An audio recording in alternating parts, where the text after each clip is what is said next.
So dear friends, welcome to my channel Rekha Datta English classes. आज के video में हम देखेंगे कि कैसे पार्टिसिपल के भी पैसिव वॉइस बनते हैं। जैसे पिछले मेरे वीडियो में आपने देखा होगा कि जेरेंड के पैसिव वॉइसेस मैंने आपको बताया, तो आज के वीडियो में हम पार्टिसिपल के पैसिव वॉइसेस के बारे में बात करेंगे। तो आपको पता ही है कि पार्टिसिपल जो होता है वर्ब के फर्स्ट फॉर्म में आईएनजी लगा के बनता है, और V3 जो होता है यानी वर्ब का जो थर्ड फॉर्म होता है वो भी पार्टिसिपल जो है, ये दोनों मेन होता है और एडजेक्टिव का काम करता है। यानी जो है V1, V2, V3, V4, V5 में V4 और V3 जो होता है यानी ये दोनों जो है एडजेक्टिव का काम करता है, और इसी को कहते हैं V3 को कहते हैं पास्ट पार्टिसिपल और V4 को कहते हैं प्रेजेंट पार्टिसिपल। ठीक है, तो ये तो हो गया पास्ट पार्टिसिपल और प्रेजेंट पार्टिसिपल। और आपको पता है कि किसी सेंटेंस में नाउन या प्रोनाउन को डिस्क्राइब करता है या किसी पर्टिकुलर वर्ड के पहले आके उसको डिस्क्राइब करता है, और जो वर्ड होगा वो ऑब्वियसली नाउन और प्रोनाउन ही होगा।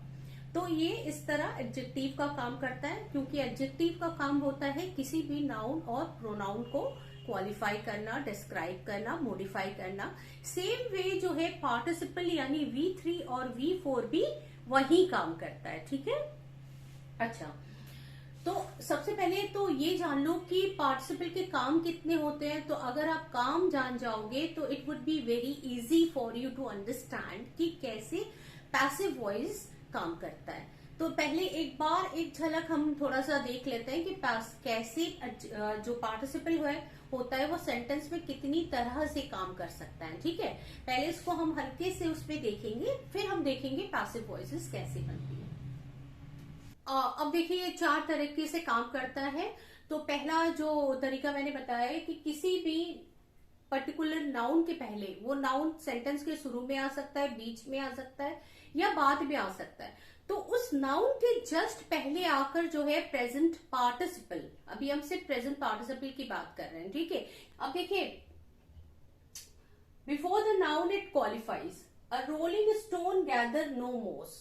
अब इस सेंटेंस में ये तो प्रॉवर्ब है एक फेमस कि अ रोलिंग स्टोन गैदर नो मोस।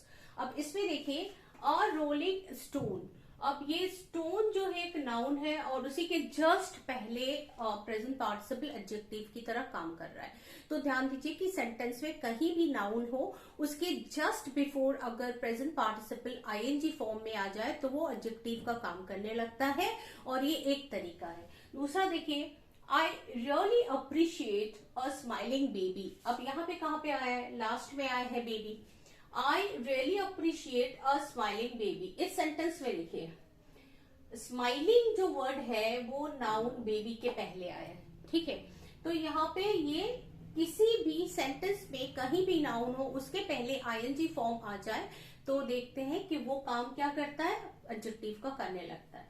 अ रोलिंग स्टोन गैदर नो मोस, I really appreciate a smiling baby. तो किसी भी सेंटेंस में before the noun it qualifies. अब देखिए, after the noun it qualifies, कि सेंटेंस में अगर आपका एक नाउन या प्रोनाउन है तो जस्ट उसके बाद में प्रेजेंट पार्टिसिपल आता है और उसको मॉडिफाई करता है। लेकिन ध्यान रखिए एक चीज की, ये हमेशा जो है फ्रेज में आता है। ठीक है, फ्रेजेस में आता है, और आपको मैंने पार्टिसिपल फ्रेज के बारे में मैंने सारे वीडियोस में आपको बताए, फिर भी बता रही हूँ कि पार्टिसिपल फ्रेज क्या होता है। यानी वर्ब के फर्स्ट फॉर्म में आईएनजी के साथ साथ अगर वो ट्रांजिटिव है तो ऑब्जेक्ट लेता है, और साथ ही साथ मॉडिफायर भी ले सकता है। मॉडिफायर क्या होता है, जो पार्टिसिपल के करने के तरीके को बताता है, तो उसको मॉडिफायर कहते हैं। ठीक है, तो एक मॉडिफायर जो है वो नाउन के करने के तरीके को बताता है। ठीक है, तो अब देखिए, एक मैंने बताया कि जब वो नाउन के बाद में आता है तो हमेशा फ्रेज के रूप में आता है, और फ्रेज के रूप में जब आता है यानी वर्ब के फर्स्ट फॉर्म में आईएनजी के साथ साथ अगर ऑब्जेक्ट है तो ऑब्जेक्ट, और मॉडिफायर है तो मॉडिफायर, और कभी कभी ऑब्जेक्ट और मॉडिफायर दोनों आ जाते हैं। कैसे एग्जाम्पल देखिए, हम आपको समझा रहे हैं। I have never seen a beggar. अब यहां तक तो हमारा एक सेंटेंस हो गया, I have never seen a beggar. मैंने कभी एक भिखारी को नहीं देखा। I have never seen a beggar, ये सिंपल आपका एक टेंस बनाने वाला जो प्रेजेंट परफेक्ट टेंस बनाने वाला सेंटेंस है। लेकिन इसमें जो बेगर है उसको जो है उसके बाद में पार्टिसिपल फ्रेज आ रहा है आस्किंग फॉर मनी। अब इसमें देखो मॉडिफायर नहीं है, एक ऑब्जेक्ट है। I have never seen a beggar asking for money. Asking मतलब पूछ, मांगते हुए, क्या, आस्किंग फॉर क्या, मनी। ठीक है, अब यहां पे देखो I have never seen a beggar asking for money. यहां पर जो सेंटेंस है I have never seen a beggar, beggar आपका नाउन हो गया और यहां से सेंटेंस शुरू करते हैं। आई सेंटेंस आपका सब्जेक्ट हो गया, आई हैव आपका जो है वो एक्सुलरी वर्ब हो गया, नेवर आपका निगेशन एडवर्ब हो गया, सीन ये है मेन वर्ब। ठीक है, आपका हो गया आर्टिकल, बेगर हो गया noun. I have never seen what a beggar, ये ऑब्जेक्ट का काम कर रहा है बेगर। ठीक है तो नाउन। और इसी ऑब्जेक्ट के कॉम्प्लीमेंट के रूप में ये आस्किंग फॉर मनी एक जो है प्रेजेंट पार्टिसिपल फ्रेज आया है। मेरी बात को समझो ध्यान से। I have never seen a beggar, I हो गया subject, have auxiliary verb, never तो एडवर्ब हो गया, नेवर सीन आपका हो गया मेन वर्ब। अब बेगर हो गया I have never seen what, पूछेंगे तो बेगर आएगा, तो बेगर आपका हो गया ऑब्जेक्ट। ऑब्जेक्ट तक अगर मैं छोड़ दूं, कॉम्प्लीमेंट ना लिखूं, तो सेंटेंस हमारा पूरा नहीं हो रहा है। मैंने कहा I have never seen a beggar, I have never seen a beggar, मैंने कभी भिखारी को नहीं देखा, नहीं।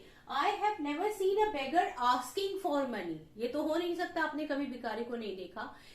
आपने कभी भिखारी को भीख मांगते हुए नहीं देखा। तो आई have never seen a beggar asking for money. ठीक है, तो यहाँ पे आस्किंग फॉर मनी जो है ये पूरा का पूरा जो है पार्टिसिपल फ्रेज है जो कि इस नाउन के बाद में आया है। ठीक है, तो जब भी कभी नाउन के बाद में आता है तो पार्टिसिपल फ्रेज के रूप में आया है, अब आता है। अब देखिए पे आस्किंग फॉर व्हाट, मनी। ठीक है, आस्किंग तक आपका हो गया। और asking, I have never seen a beggar asking for money. अब यहाँ पे देखिए the man playing football in the field is my cousin. अब यहाँ पे देखो सेंटेंस के शुरू में ही आ गया, यानी द मैन इस नाउन के बाद में प्लेइंग फुटबॉल तक तो हमारा फ्रेज है। द मैन, मैंने बताया कि after the noun it modifies, तो फ्रेज के रूप में आता है। द मैन प्लेइंग फुटबॉल, आदमी क्रिकेट फुटबॉल खेलते हुए। द मैन प्लेइंग फुटबॉल हम इस तरह भी लिख सकते थे, इन द फील्ड लिखने की जरूरत नहीं है। अगर हम इन द फील्ड न भी लिखे तो अगर हम इस तरह लिखे the man playing football is my coach. ठीक है, तो द मैन, चूंकि हमको इस पार्टिसिपल फ्रेज को इस नाउन के बाद में लाना था तो हम यहां पे ले आए हैं। ठीक है, तो the man playing football in the field एक मॉडिफायर है जो कि इस नाउन के फुटबॉल के मतलब खेलने के जगह को बता रहा है। ठीक है, तो ये मॉडिफायर है। The man playing football in the field is my coach. तो यहाँ पे क्या देख रहे हैं कि नाउन के बाद में आया है और फ्रेज के रूप में आया है। ठीक है, तो ये दो तरीके मैंने बताया। तीसरा जो तरीका होता है वो होता है किसी सेंटेंस के शुरू में आके और किसी सेंटेंस के बाद में आके। ये तो एक पर्टिकुलर नाउन के पहले और पर्टिकुलर नाउन के बाद में आया। जब पहले आया तो सिर्फ वर्ड में आया, है ना, रोलिंग या यहाँ पे स्माइलिंग। लेकिन जब नाउन के बाद में आया तो फ्रेज के रूप में आया। और अब देखेंगे कि जब वो सेंटेंस के शुरू में आता है तो कैसे आता है। तो जब सेंटेंस के शुरू में आता है तो ध्यान रखिए एक चीज कि सब्जेक्ट के द्वारा दो काम होता है और जो काम पहले होता है उसको प्रेजेंट पार्टिसिपल में बदल देते हैं। अगर आपने बुक में देखा होगा, यूपी बोर्ड के बुक में ज्यादातर ये एग्जाम्पल दिया रहता है कि seeing a tiger Tom ran away. ठीक है, ये बहुत ही कॉमन से एग्जाम्पल है और हर किसी बुक में दिया रहेगा, seeing a tiger Tom ran away. इस तरह का सेंटेंस आपने देखा है। मैंने यहाँ पे जो है वो दे दिया, एक फुल स्टॉप दे दिया, जबकि ये ऐसे होना चाहिए Tom saw a tiger and he ran away. ये तो हो गया compound sentence. Tom saw a tiger, Tom ran away, ये हो गया सेंटेंस। तो सब्जेक्ट के द्वारा जो है दो काम हुआ, देखने का और भागने का। तो इसको हम शुरू में इस तरह ले आते हैं, seeing a tiger Tom ran away. ठीक है, अब यहाँ पे एडजेक्टिव का काम कैसे कर रहा है? सीइंग अ टाइगर जो है ये एक जो है पार्टिसिपल फ्रेज है, और ये आ रहा है, ये टॉम को क्वालिफाई कर रहा है, यानी देखकर क्या एक टाइगर। यहाँ पे पार्टिसिपल अपने साथ एक ऑब्जेक्ट ले रहा है और वो क्वालिफाई कर रहा है टॉम को, यानी नाउन को। तो किसी भी सेंटेंस के शुरू में जो है पार्टिसिपल फ्रेज आ सकता है। ठीक है, seeing a tiger Tom ran away, यानी पार्टिसिपल भी आ सकता है, और अपने साथ ऑब्जेक्ट ले ले तो वो पार्टिसिपल फ्रेज कहलाता है। ठीक है, और भी हम बना सकते हैं, जैसे अगर मैंने लिखा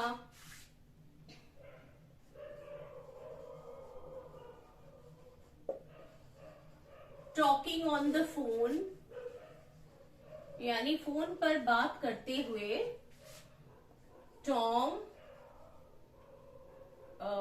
ate his या had his breakfast। अब इसको देखिए, यानी फोन पर बात करते हैं टॉम ने अपने नाश्ते को खाया। Talking on the phone, Tom ate his breakfast। तो यहाँ पे टॉकिंग ऑन द फोन ये पूरा का पूरा एक पार्टिसिपल फ्रेज है, टॉकिंग ऑन द फोन। अब ये मोडिफायर है बेटा, ऑन द फोन। टॉकिंग में क्या और किसे तो नहीं आ सकता, जब क्या और किसे का उत्तर दे तो ऑब्जेक्ट होता है। जैसे इसमें सीइंग में सीइंग क्या या सीइंग किसे दोनों आ सकता है, लेकिन टॉकिंग में मतलब बात करते हुए क्या किसे नहीं आ सकता, तो इसमें एक मोडिफायर आ गया टॉकिंग, और इसको कहते हैं प्रेपोजिशनल फ्रेज। ठीक है, मोडिफायर का काम कर रहा है। तो टॉकिंग ऑन द फोन तक आपका जो है प्रेजेंट पार्टिसिपल फ्रेज के रूप में आया है, और कर रहा है किसको?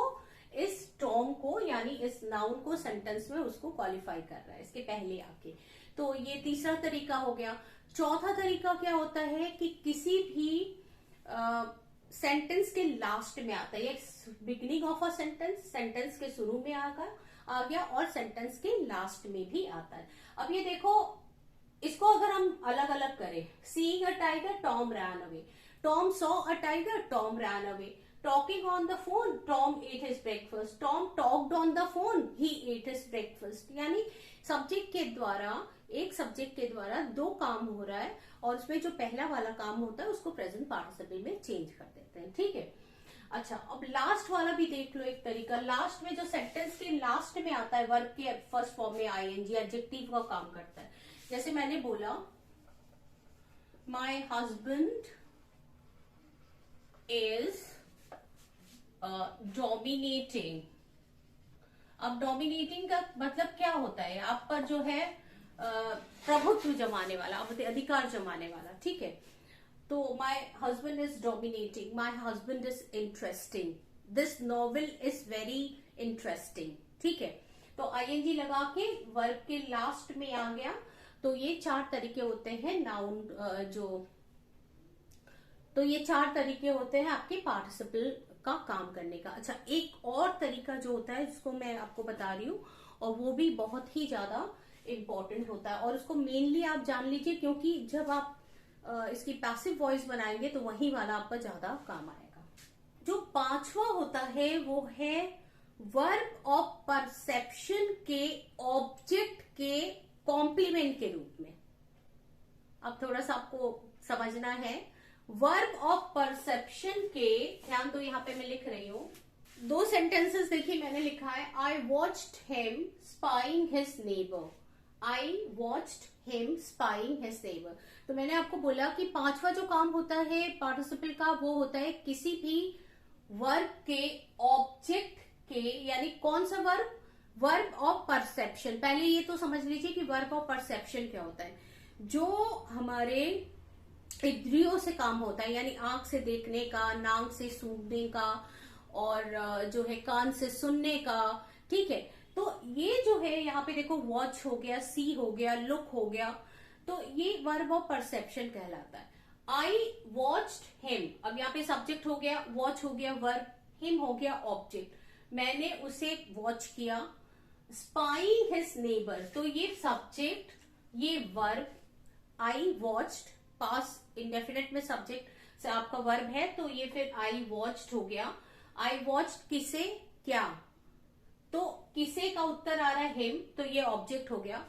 अगर मैं यहां तक छोड़ दूं, मैंने कहा आई वॉच्ड हिम, तो हमारा ऑब्जेक्ट के होने के बावजूद सेंटेंस पूरा नहीं है।